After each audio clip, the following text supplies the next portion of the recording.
Од 1,2 до 1,5 милиони денари ќе заштеди Карбинската општина со поставување на фотоволтаични панели на 3 објекти во Карбинци. Тоа се крововите на основното училиште Страшо Пинџур, општинската зграда и пумпната станица на јавното претпријатие Плачковица.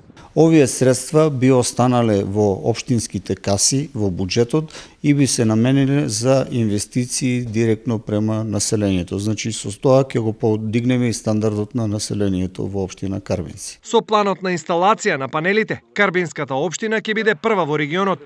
Карбинци и прв ќе стартува со искористување на сончевата во електрична енергија. До крајот на месец март треба да бидат ставени во функција сите овие 3 фотоволтаици. Еве денес ќе искористам прилика дека во моментот веќе се истовараат панелите во основното училиште Страшо Пинџур и се надевам дека веќе од утре ќе почнат и градежни работи на кровната конструкција на поставување на овие фотоволтаици. Денеска панелите пристигнаа во општината. Нивното поставување ќе започне од утре. Инаку, по повик од Министерството за финансии, 5 општини добија владино зелено светло да постават фотоволтаични панели. Тоа се Штип, Карбинци, Берово, Виница и Делчево.